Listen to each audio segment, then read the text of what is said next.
Bom dia a todos e sejam bem-vindos ao call de resultados do terceiro trimestre de 2024 da Valid. Eu sou Júlia Araújo, coordenadora de Finanças Corporativas e RI. Antes de começarmos a apresentação, farei alguns avisos. Este evento está sendo gravado e todos os participantes estarão apenas assistindo a teleconferência durante a transmissão. Aqueles que têm interesse, a apresentação também está sendo disponibilizada com tradução simultânea para o inglês. Os slides de apoio que vamos apresentar estão disponíveis em nosso site de RI e logo após o evento, o replay também estará em nosso site.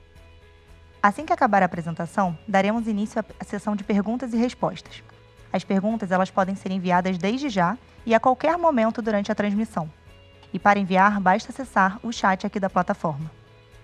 É importante esclarecer que eventuais declarações que possam ser feitas durante esta videoconferência, relativas às perspectivas de negócio da companhia, projeções e metas operacionais e financeiras, se constituem crenças e premissas da nossa diretoria, bem como informações que hoje estão disponíveis para a empresa. Considerações futuras não são garantias de desempenho. Estas envolvem riscos, incertezas e premissas, pois se referem a eventos futuros e, portanto, dependem de circunstâncias que podem ou não ocorrer. Os investidores devem compreender que condições econômicas gerais da indústria, além de outros fatores operacionais, também podem afetar o futuro da empresa e conduzir a resultados que diferem materialmente daqueles expressos em tais considerações. Hoje estarão comigo Wilson Bressan, CEO da Valid, e Olavo Vaz, nosso CFO e diretor de RI. Eu chamo agora o Bressan para dar início à apresentação. Bressan, bom dia. Bom dia, Júlia e Olavo, e bom dia a todos vocês que nos acompanham nesse call de resultados do terceiro trimestre de 24. Agradeço a vocês em nome da diretoria executiva e de todos os colaboradores da Valid. Construímos juntos o resultado que vamos agora apresentar. Começo falando dos destaques do período e, em seguida, a nossa visão do que vemos pela frente. Na sequência, o Olavo entra em detalhes sobre os dados financeiros e, ao final, faremos a sessão de perguntas e respostas. O primeiro destaque é: tivemos o melhor trimestre do ano. Melhor em receita, melhor em EBITDA, em lucro líquido recorrente e em receita gerada por novos negócios. A receita líquida foi de 580 milhões e o EBITDA de 132 milhões, margem de 22,8%. Isso se deve ao ótimo desempenho da vertical de ID Governo Digital, que cresce 16% em receita líquida ano contra ano, e também a recuperação obtida pela vertical de mobile ou conectividade segura. Essas duas contribuições foram suficientes para offsetar os resultados mais fracos nesse trimestre da vertical de Pay, com pequena queda, mas que mesmo assim representa um negócio importante de mais de 200 milhões de receita líquida no trimestre. Mobile executou boas entregas de portfólio digital e uma melhor dinâmica dos SIM cards ajudou no resultado consolidado. Em ID, além dos avanços nas entregas de governo digital, continuamos com alta demanda pela nova SIM em todos os estados em que atuamos. Sob cartões, tivemos pouca mudança no cenário brasileiro, com uma volumetria fraca, o que deve se manter visto o cenário atual da taxa de juros. Já na Argentina, por conta de um dólar mais alto, vimos um cenário com aumento dos custos, mas continuamos obtendo bons resultados nessa geografia. O lucro líquido no terceiro trimestre foi de 90 milhões. O melhor resultado recorrente da história da companhia. Isso leva o acumulado do ano para 318 milhões e dos últimos 12 meses para 353 milhões. Resultado favorecido pela venda da Cubic no primeiro trimestre de 24 e que, sem esse efeito, representa um lucro líquido nos últimos 12 meses de 240 milhões. Outro destaque extremamente importante é a performance da receita digital de novos negócios, oriundos do portfólio de produtos e soluções não presentes antes de 2023. No terceiro trimestre foram 62 milhões e no acumulado do ano totalizamos 148 milhões, representando 10% das vendas totais da Valid e 16% do EBITDA global. Tivemos avanços em todas as BUs de novos negócios, em governo digital, em digital onboarding e nas soluções mobile, e continuamos muito confiantes com o potencial desses segmentos. Em relação à estrutura de capital, a geração de caixa operacional ficou em 103 milhões, convertendo 78% do EBITDA no período. E encerramos o mês de setembro com o nosso caixa excedendo a dívida em 150 milhões. E reforçando o nosso compromisso em remunerar os nossos acionistas, já realizamos neste ano o pagamento de 87 milhões em proventos e recentemente anunciamos mais uma rodada de JCP de 43 milhões, que será pago no próximo dia 18 de novembro. Os resultados do terceiro trimestre estão em concordância com o que são as diretrizes do time executivo nessa gestão que anunciamos nos 2 últimos calls de resultados. Mostramos os objetivos do ano, os pilares de execução dessa estratégia, como iríamos fazer a alocação de capital e quais eram os desafios de curto e de médio e longo prazos. Temos aqui na esquerda do slide o detalhamento de cada um deles. Sobre o primeiro ponto, o terceiro TRI demonstra mais uma vez a resiliência do nosso business tradicional. No geral, a receita líquida aumentou 4% em relação ao terceiro trimestre de 23 e 12% em relação ao segundo trimestre de 24. Com isso, o acumulado de vendas no ano chegou a 1,58 bilhões de reais, 2% a menos do que no acumulado dos 9 meses de 23. Olhando as verticais, Pay permanece estável frente ao segundo TRI. Mobile cresce forte e se recupera do desempenho mais fraco do primeiro semestre e a ID continua com desempenho consistente de crescimento. Sobre o EBITDA, o resultado nesse trimestre foi de 132 milhões, o melhor trimestre do ano, 2% acima do reportado no segundo TRI, embora 6% menos em relação ao terceiro TRI de 23. No acumulado do ano, temos 378 milhões, queda de 10% frente aos 9 meses de 23. Dessa queda, a unidade de mobile foi responsável por 31 milhões a menos, a de payments por menos 28, e a ID Governo Digital adicionou 17 milhões ano contra ano. Sobre o item 2 dos objetivos do ano, que é a capacidade de gerar novas receitas, daqui vem a melhor notícia recente.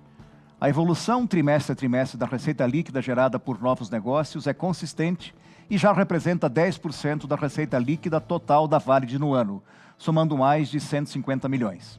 Digital Onboarding obteve 40 milhões no ano, soluções digitais e conectividade segura já somam 45 milhões, e governo digital já são 66 milhões no ano de 24. O desempenho dessas frentes habilitam a Valid a acelerar investimentos na frente de inovação e portfólio de produtos digitais, acessando novos mercados que conectam com nossas competências core, que é garantir plataforma de identificação segura para as transações das pessoas nos ecossistemas de ID Governo Digital, bancos e pagamentos e conectividade segura, acessando um mercado infinitamente maior. Isso nos conecta com o próximo ponto, que são os pilares sobre os quais estamos executando essa estratégia. Conforme anunciamos recentemente a chegada do novo CTO, é prioridade agora a atração de mais talentos nas áreas de produto e tecnologia, de forma que possamos intensificar a criação de novas soluções. Em paralelo, a ocupação do time executivo nessa tarefa ambidestra de inovar por um lado, mas garantir earnings por outro, também está representado nos resultados apresentados nesse trimestre. O terceiro ponto relacionado à alocação de capital, reforçamos aqui a nossa filosofia de equilibrar presente e futuro. No presente, ser uma fonte geradora de recursos para os nossos acionistas, mas também construir capacidade financeira e disponibilidade de crescer inorganicamente, de maneira mais agressiva, de forma a pavimentar também o nosso futuro. Em paralelo a um caixa líquido de 150 milhões, já temos anunciado 130 milhões em proventos nesse ano de 24, 87 milhões já pagos ao longo do ano e mais 43 que serão pagos no próximo dia 18 de novembro. Por fim, em relação aos desafios de curto e longo prazos, já demonstramos aqui a recuperação de mobile nesse terceiro TRI, que era uma prioridade absoluta. Sobre os desafios de médio e longo prazo, nossa atenção se volta agora para, além da consolidação das entregas nas 3 frentes de Digital Onboarding, soluções mobile e governo digital, também para a complementação do portfólio de plataforma de ID seguro do brasileiro, para que estejamos presentes nas transações das pessoas com todos os entes públicos e privados em qualquer ecossistema, especialmente o de bancos e pagamentos e conectividade segura. Eu chamo agora o Olavo para que possa detalhar um pouco mais os nossos resultados. Volto em breve com vocês na sessão de perguntas e respostas. Olavo, é contigo. Obrigado, Bressan, e bom dia a todos que estão nos acompanhando. Já que o Bressan falou um pouco de receita e EBITDA, eu vou falar aqui do lucro. No trimestre, a gente teve 90 milhões de lucro, o que representa uma margem de 16%.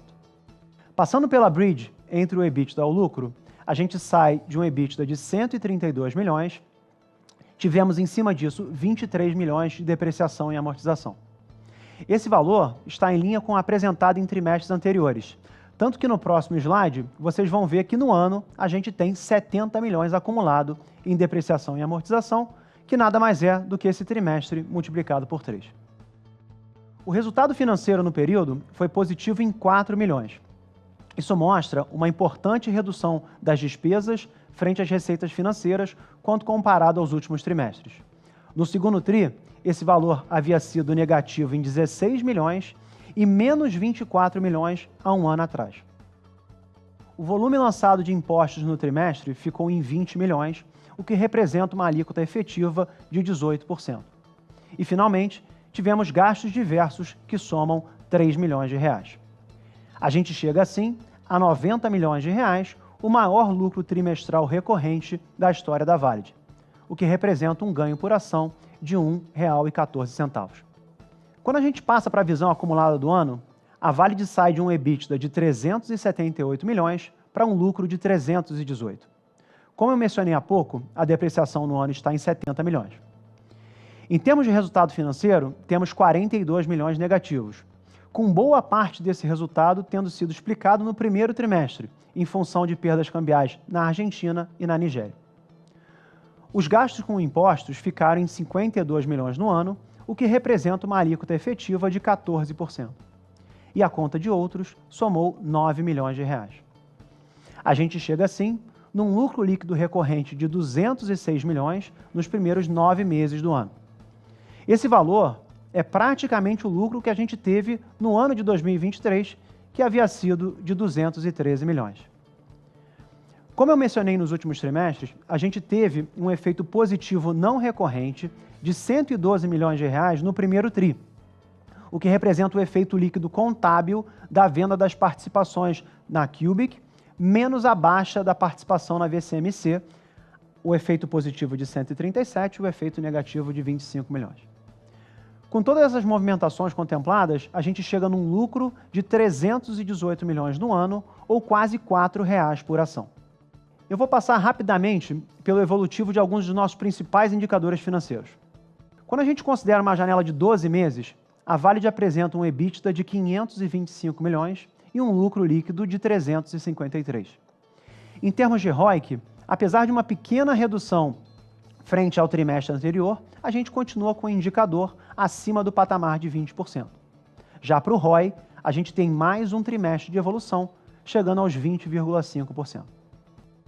Vamos analisar agora as variações do caixa, tanto no trimestre quanto no ano. Esse foi mais um trimestre marcado por uma importante geração de caixa operacional, chegando a 103 milhões de reais, o que representa 78% do EBITDA do período. A gente teve nesse trimestre um maior volume de CAPEX, de cerca de 30 milhões de reais, o que se deve à implantação de alguns projetos, especialmente no segmento de ID, que a gente venceu ao longo dos últimos meses. O resultado financeiro caixa no período foi de 21 milhões em despesas financeiras. Então, sobre esse caixa operacional de 773 milhões, a gente teve amortizações de 3 milhões em empréstimos e o pagamento de 35 milhões em JCP.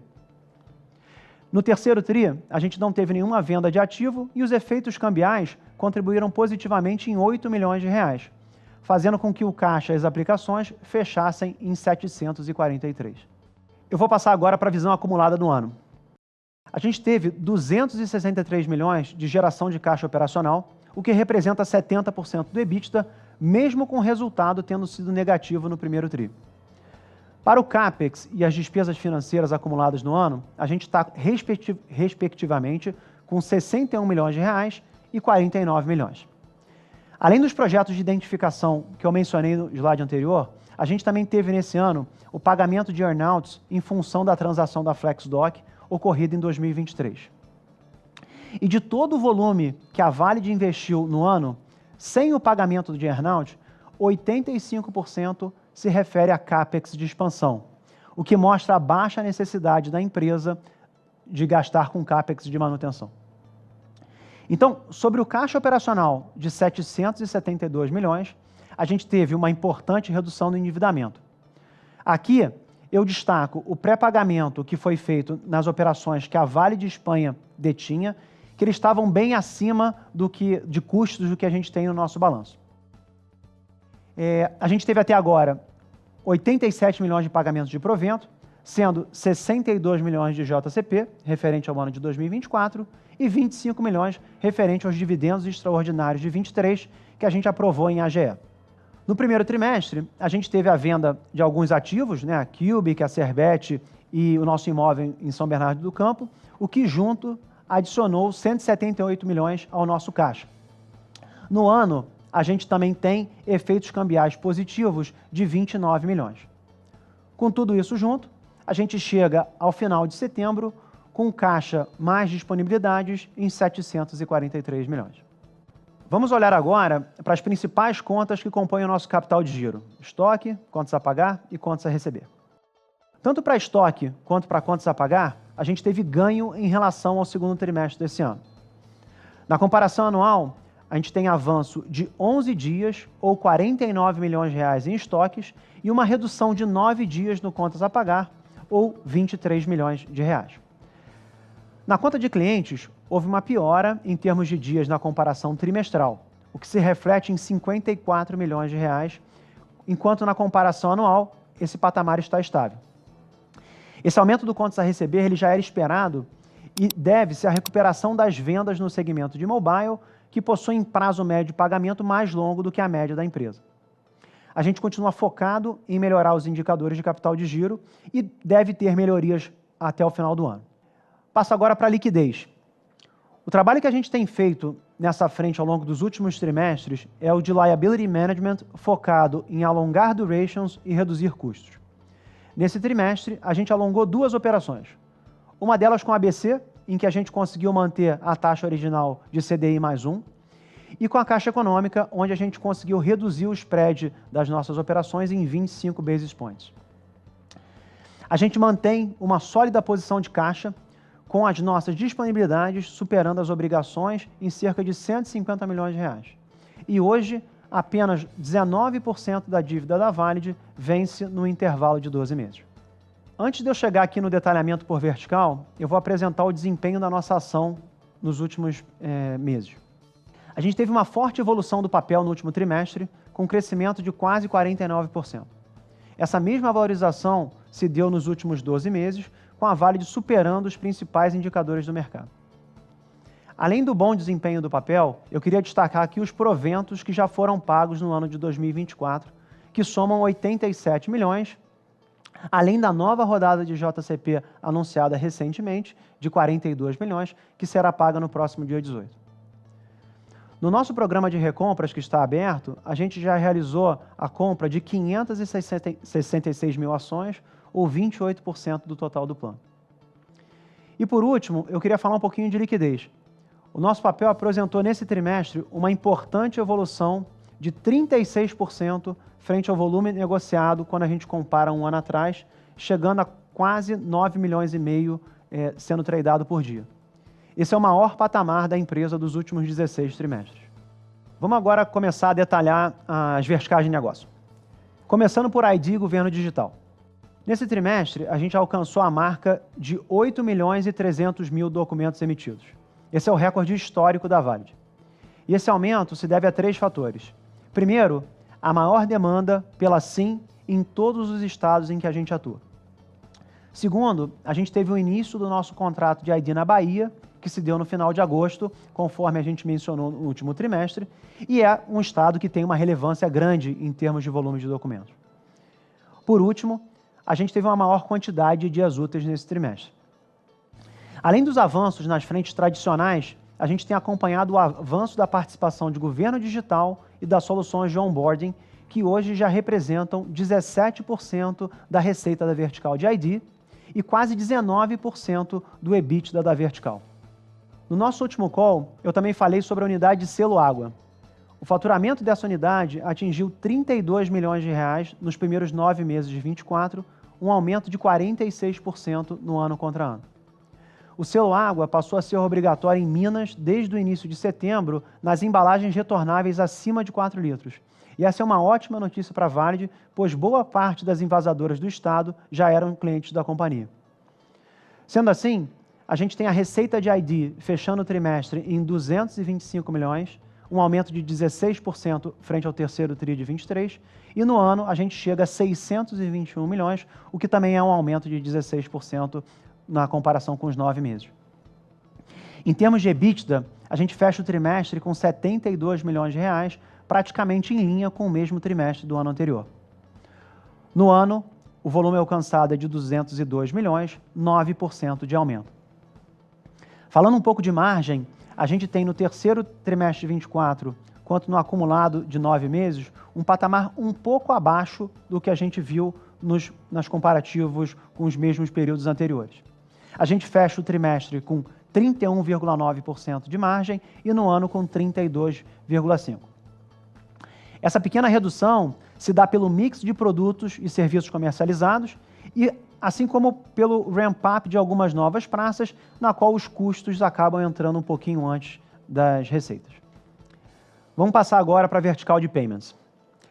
A dinâmica no terceiro TRI foi bem semelhante à dos últimos dois. O volume total de emissões no Brasil e na Argentina chegou a 17,7 milhões no trimestre e a receita alcança 201 milhões. Em termos de EBITDA, tivemos 27 milhões contra 49 milhões no terceiro TRI de 23. Nesse segmento, temos certa pressão no custo em função de um dólar mais alto, o que impacta especialmente o valor unitário de alguns itens que compõem os cartões. Tal efeito é sentido tanto no Brasil quanto na Argentina. Essas pressões levaram uma margem de 13% no trimestre e o acumulado do ano para 18%, o que representa uma queda contra os mesmos períodos de 2023. Olhando para frente, acreditamos que a volumetria no Brasil ficará estável, já que os movimentos recentes da Selic não dão força para o ambiente de crédito. Na Argentina, o governo local continua com as medidas para melhorar as dinâmicas de pagamento e de fluxo cambial, o que deve levar a uma maior competição, ainda que facilite a relação com os fornecedores e elimine eventuais pênaltis para a retirada dos recursos do país. Vamos agora para o segmento de mobile. A gente encerrou o período com vendas de 154 milhões e EBITDA de 34 milhões de reais, o que representa uma margem de 22%. Após alguns trimestres ruins, o segmento de mobile apresentou uma importante recuperação no terceiro TRI, com importantes entregas realizadas em diferentes geografias. O EBITDA de 34 milhões nos últimos 3 meses está praticamente em linha com tudo que a gente tinha feito no primeiro semestre desse ano. O resultado no ano continua pressionado pelo primeiro semestre mais fraco, mas temos boas expectativas em relação ao quarto TRI e quanto à possibilidade de encerrar um ano com uma margem próxima aos 20%. Eu ressalto também que a parte de soluções mobile representa hoje cerca de 16% da receita dessa vertical, um crescimento de 87% no ano contra ano. Em termos de EBITDA, essas iniciativas apresentam no ano 6 milhões de resultado positivo, uma margem de 19%. Nesse mesmo momento, em 2023, o EBITDA destas era negativo em 1 milhão e 300. À medida que essa nova BU vai ganhando escala, acreditamos que podemos chegar a melhores contribuições em nosso resultado, seja dentro da BU de Telecom, como no resultado consolidado. Pessoal, com isso eu fecho aqui a parte do material de resultados. E eu peço para vocês 2 minutinhos enquanto a gente organiza para a sessão de perguntas e respostas. E aproveito para já pedir para quem quiser fazer pergunta, para fazer aqui através do chat da plataforma. A gente já volta. Estamos de volta, vamos dar início agora à sessão de perguntas e respostas. Lembrando que as perguntas elas podem ser feitas aqui no chat da plataforma. Vou começar com a pergunta do Douglas e direcionar para o Bressan. Bom dia, pessoal. Gostaria de saber como tem se dado o desenvolvimento do contrato de interoperabilidade no Ceará, se há algum desafio na implementação e a expectativa de expansão dos serviços. Bom dia a todos. Obrigado, Ju. Obrigado, Douglas, pela pergunta. De fato, a implementação do nosso serviço de interoperabilidade no Ceará ele está em plena execução. Nesse momento, a gente já tem 2 instâncias de Estado já funcionando com o modelo de interoperabilidade, tanto o database do Detran, conectado inicialmente com o database da PFOSSE, que é da Secretaria de Segurança Pública, vinculada à emissão dos documentos de identidade. Então, isso já está em andamento. O desafio desse momento é um desafio de coordenação das demais instâncias do Estado, as outras secretarias, como educação, como planejamento, como saúde, de forma que a gente consiga também ter todos os elementos internos dessas secretarias preparados para que a parte da tecnologia e de produto consiga começar a trazer avanços específicos dentro da interoperabilidade geral, né, do Estado do Ceará. É importante dizer que isso também está conectado com a implementação do nosso portal de serviços, que é o hub onde a gente conecta todo o redesenho das jornadas que estão sendo providas para que o cidadão tenha uma melhor experiência e para que o Estado do Ceará tenha mais eficiência no uso dos recursos. Então, essas coisas estão sincronizadas, o ritmo de andamento é um ritmo bom, a gente já está com bons avanços nesse mercado e a gente espera que nos próximos meses, no início de 25, esse avanço seja ainda maior. Tem uma outra característica desse contrato também do Ceará, que a gente fez ele em parceria com a empresa de tecnologia do Estado. Então, igualmente, o próprio Estado está tentando, né, fazer a comercialização desse modelo, né, para outros entes fora do Estado do Ceará, o que também é uma outra oportunidade que vai 25, a gente acaba esperando que tenha desdobramentos do ponto de vista de conversão de novos contratos. A próxima pergunta ela vem da Letícia, também vou direcionar para o Bressan. Bom dia, pessoal. Gostaria de saber quais são as principais oportunidades de crescimento que enxergam para o próximo período. Existem planos de expansão para os novos mercados ou lançamento de novos produtos? Obrigada. Oi, Letícia. Obrigado pela pergunta. Acho que tem algumas boas notícias que esse trimestre revelou para a gente. Uma das...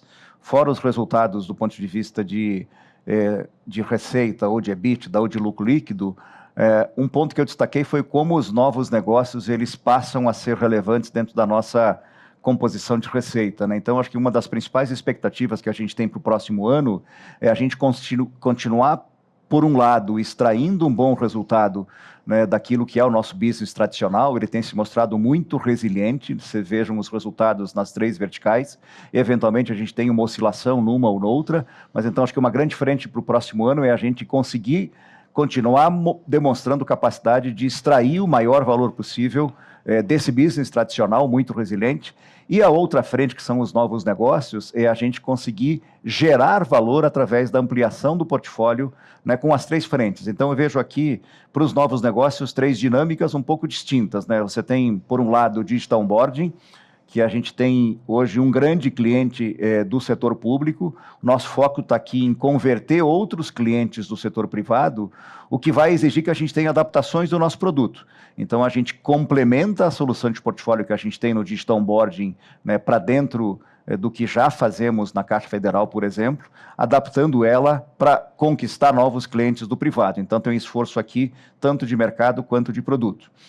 Na frente das soluções mobile, acho que essa é uma dinâmica que o terceiro trimestre mostrou muito do nosso potencial de crescimento nessa frente. Então, acho que tanto em plataformas a gente continua na busca por conquistar clientes Tier 1, né, globais, né? A gente está muito focado na conversão desses clientes para ter plataformas de gestão do eSIM implementadas em todos eles. E a gente abriu também uma outra frente, que é uma frente bastante promissora, que é a frente de prover para os fabricantes de device, o nosso modelo de OEM. A gente está super bem posicionado com esse portfólio, especialmente na Ásia, e na medida que a gente vai entregando esses projetos e conquistando novos e também ampliando o nosso time que está focado tanto em produto quanto no atendimento de suporte a esses players mais asiáticos, a gente espera um crescimento também grande para o ano que vem. E por fim, governo digital, conectado com a primeira pergunta aqui em relação ao Ceará, a gente tem também um esforço aqui maior de conversão de pipeline, e por outro lado também a complementação de portfólio, que são coisas que vão evoluindo. Então, para todas essas frentes, a gente enxerga esses 2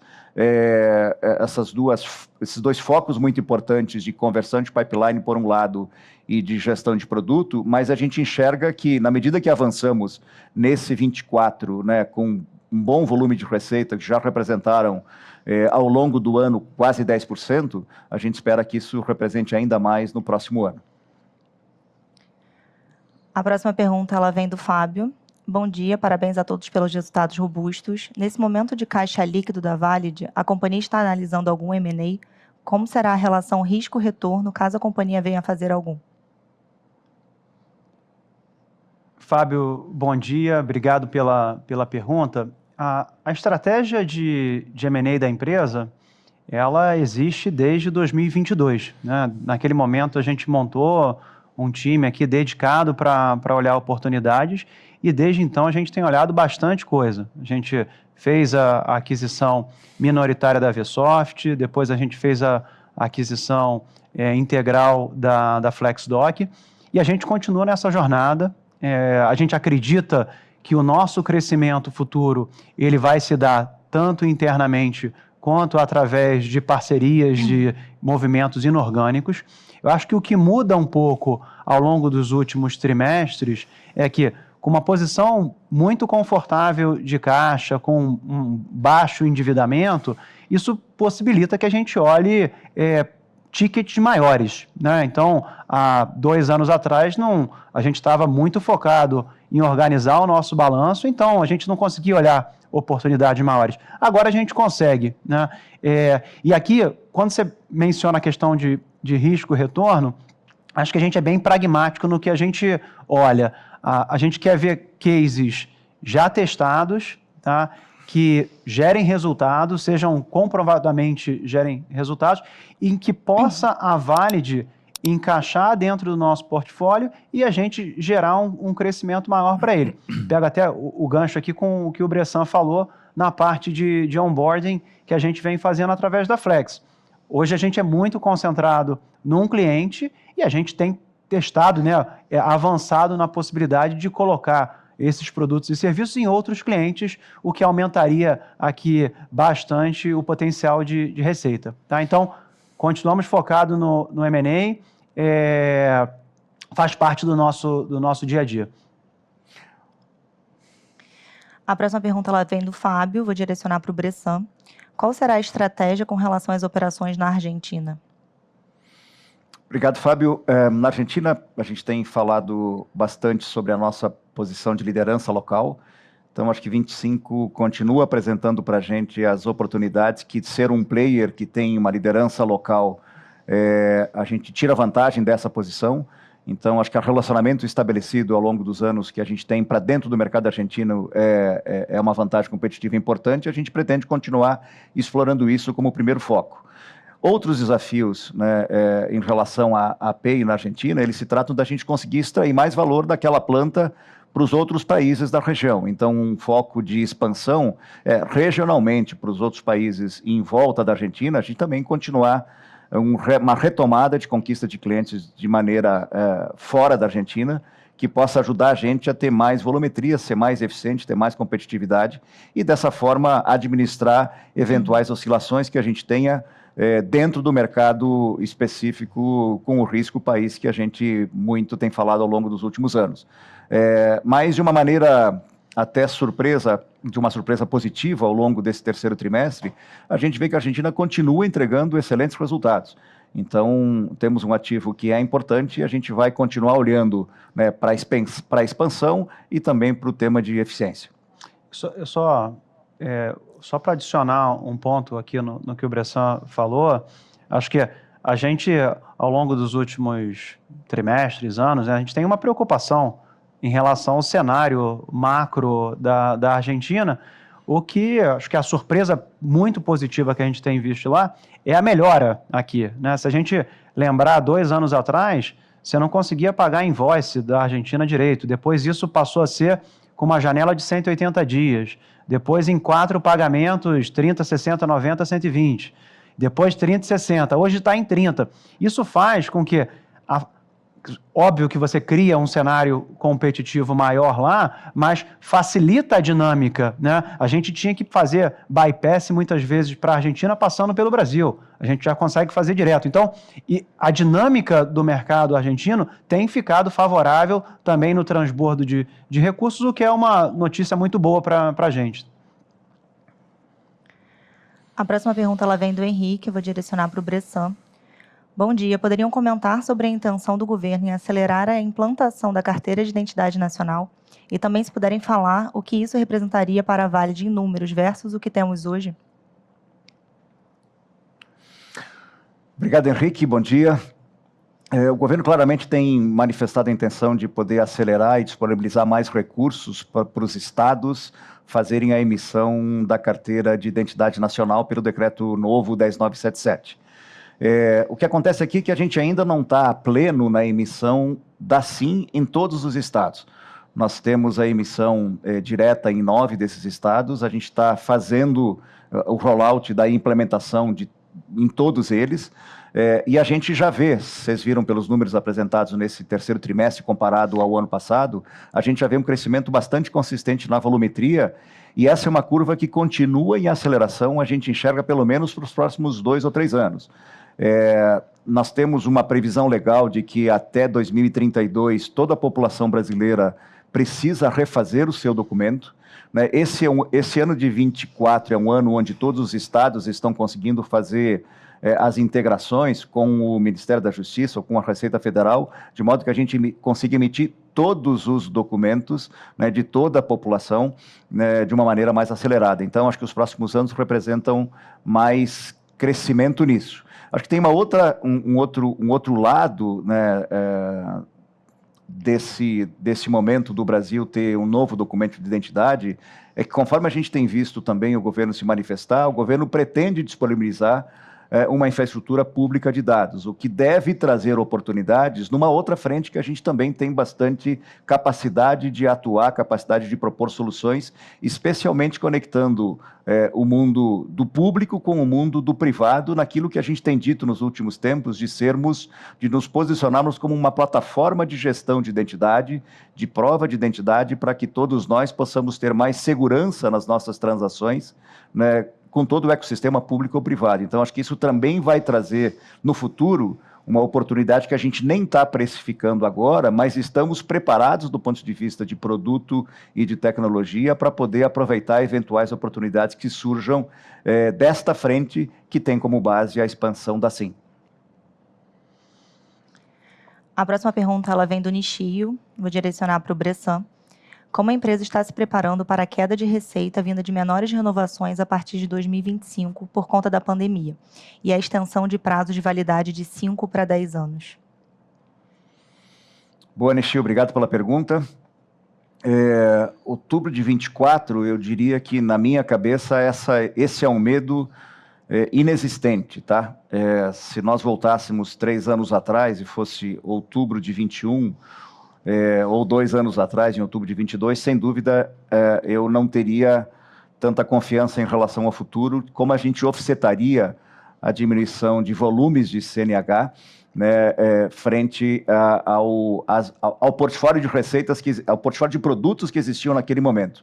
Hoje eu enxergo uma curva muito ascendente, né, da emissão da SIM, o que isso por si só já seria quase suficiente para a gente offsetar a redução de volumes já em 25 da CNH, que é importante, já é significativo, mas a gente tem uma outra frente de negócios, que é a frente de governo digital, que dentro da vertical de ID, somado com aquilo que é Digital Onboarding, ela ajuda a gente a poder ainda esperar que a gente consiga crescer na receita total.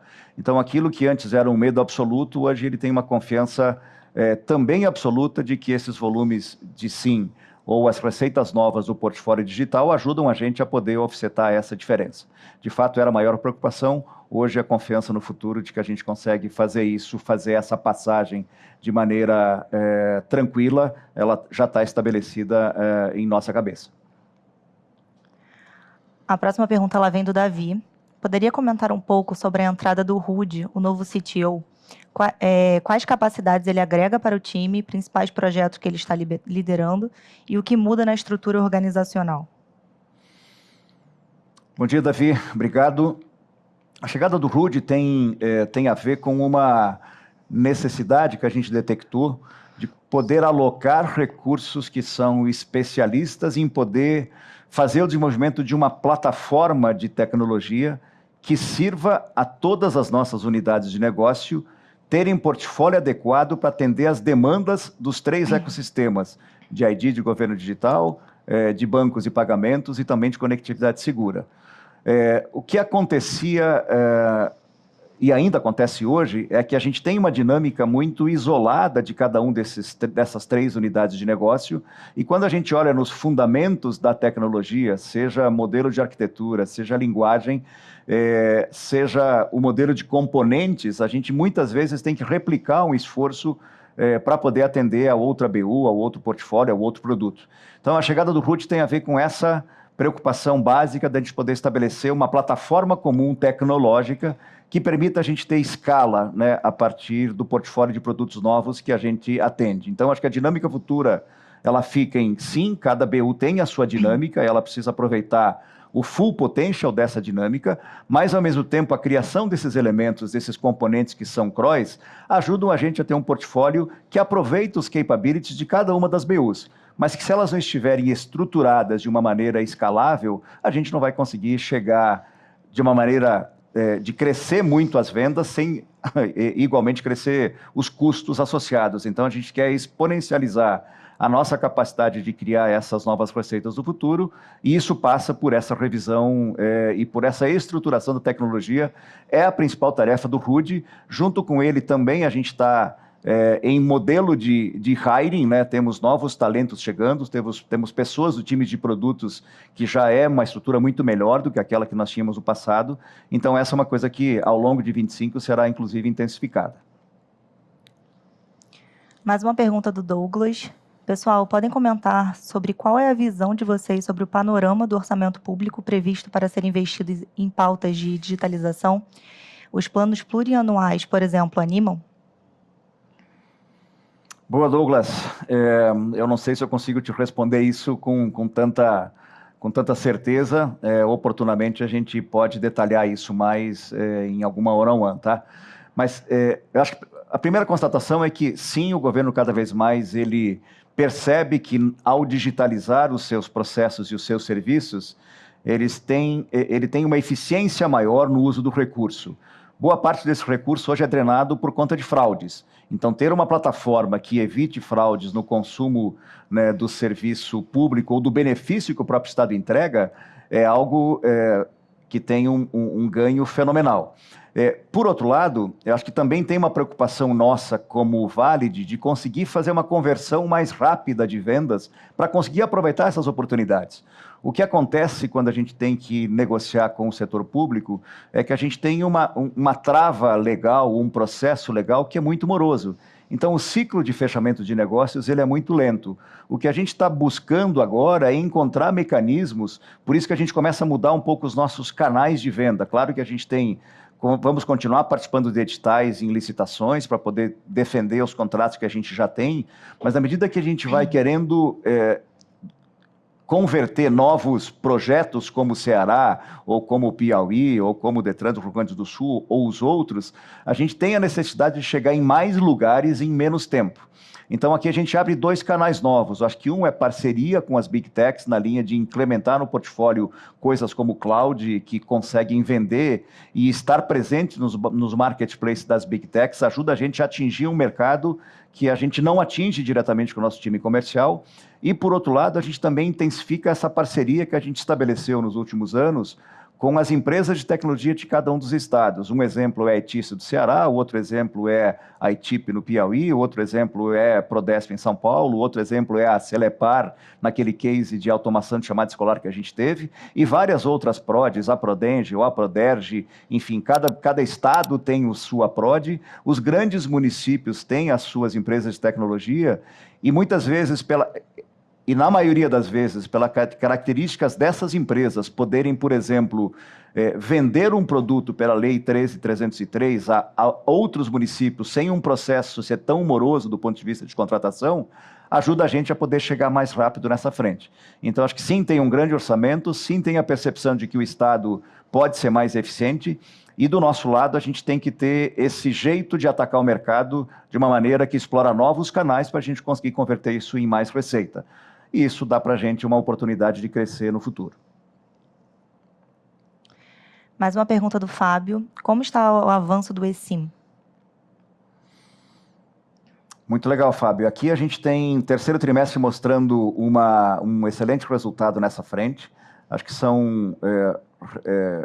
recupero aqui o que eu disse há pouco, quando eu olho para o mercado, né, de soluções mobile, soluções digitais mobile ao redor do mundo. Uma preocupação nossa, um foco do time liderado pelo Salvador é a gente conquistar novos grandes clientes do mundo, para poder prover para eles as plataformas de gestão do eSIM. Isso está acontecendo de uma maneira boa, né? E, por outro lado, explorar as nossas oportunidades com o OEM, na medida que a gente tem novos fabricantes trazendo para o mercado novos devices. Na hora que essas duas coisas, novos devices, vierem para o mercado preparados para ter o elemento do eSIM, ou do Integrated SIM, junto com uma curva de adoção do eSIM pelas MNOs, pelas operadoras, aí a gente consegue ver essa conversão, essa curva, essa escala, essa exponencialização da receita do eSIM acontecer de maneira mais efetiva. Hoje a gente vive um momento de transição. Do ponto de vista de produto e portfólio, a gente está bem posicionado. Claro que aqui sempre tem avanços que a gente vai continuar investindo para estar com o melhor portfólio de produtos digitais para a conectividade segura, mas esses dois elementos, novos Tier 1s, novas presenças em devices que vão ser lançados e que estão sendo lançados, né, para poder ter a disponibilização de uso do eSIM. Cruzado com uma curva de adoção do mercado, a gente está bem posicionado para aproveitar a geração de valor desta nova frente. Eu adicionaria só um ponto aqui nessa questão também, Bressan. Hoje, quando a gente vê os mercados que já adotaram o eSIM, eles são mercados mais desenvolvidos com telefones de valores mais altos, né? O nosso foco de atuação não tem sido aqui. A gente tem buscado aparelhos mais baratos, mais medianos, vou dizer assim, em regiões que você tem populações maiores, né? Então, até quando a gente olha a perspectiva desses mercados ao longo dos próximos anos, é até capaz da gente imaginar um aumento de market share que a gente tenha aqui, porque tem um componente populacional que esses lugares não começaram a avançar. E aqui eu estou falando de Américas, África, Sudeste Asiático. Então, a perspectiva é bem interessante para o eSIM ao longo dos próximos anos. Mais uma pergunta do Nishio, vou direcionar para o Olavo. A empresa está caixa líquido em 150 milhões, com 105 milhões de dividendos anunciados, dos quais 63 milhões já pagos. A empresa tem capacidade de aumentar substancialmente os dividendos no final do ano. Poderiam comentar sobre a intenção de aumentar o payout esse ano, dividendo extraordinário e cronologia? Perfeito. Aqui, Nishio, a gente tem uma rodada de pagamento de dividendos que acontece na semana que vem, né? De JCP, de cerca de 40 milhões de reais. Um ponto que a gente menciona desde o início do ano, a gente vai se aproveitar ao máximo do benefício fiscal através da JCP. Tá? Então, a gente está calibrando aqui os ponteiros até o final do ano para ver o quanto ainda tem de espaço, e o que tiver de espaço, a gente vai fazer um outro pagamento de JCP, isso é líquido e certo. Quando a gente olha historicamente, a Valid, desde a sua abertura de capital, ela pagou 52% de payout. Tá? Então, isso é uma média histórica. O que vai acontecer nesse ano? Esse tema ele é pauta de praticamente toda reunião de conselho aqui, e vai ser da próxima. Essa preocupação não é apenas, né, de quem está analisando a empresa, mas de quem está aqui dentro também. Eu volto só na pergunta anterior que eu respondi. A gente quer estar bem posicionado para eventuais movimentos que a gente precise, seja de CAPEX, tá? Então, nessa jornada de troca de produtos, de serviços e de portfólio, a gente vai ter que investir um pouco mais do nosso CAPEX. Hoje, quando a gente olha para a Valid é uma empresa que aloca cerca de 3% da sua receita em CAPEX, o que é muito baixo. Esse patamar, com certeza, vai aumentar ao longo dos próximos anos. Não é um aumento, né, absurdo, mas aqui a gente vai ter um pouco mais de empenho de recursos. A gente também quer estar posicionado para conseguir fazer M&As. Essa posição, tendo um caixa mais alto, também nos dá tranquilidade num momento como esse de aumento de taxa, um pouco mais de de volatilidade, até mesmo aumento de dólar, né? Hoje a gente tem esse excesso de caixa fora do Brasil que gera quase que um hedge natural para o aumento de custo que tem aqui. Então, voltando na sua pergunta, esse tema ele é discutido em toda a reunião do Conselho, vai ser colocado mais uma vez, e não tendo uma oportunidade clara de investimento, seja no CAPEX, seja no inorgânico, com certeza a gente anuncia algum tipo de provento a mais para os nossos acionistas, porque também faz parte de um dos pilares da Valid, que é remunerar o acionista no longo prazo. Acho que só um complemento aqui também, Olavo, voltar numa das falas, talvez do nosso, inclusive do primeiro, do segundo call de resultados do primeiro e segundo trimestre. Acho que tem uma preocupação fundamental. A gente tem falado de equilibrar presente e futuro, né? Então, ter a preparação, estar em estado de prontidão para movimentos estratégicos coerentes, sincronizados, para colocar a Valid num outro patamar de crescimento,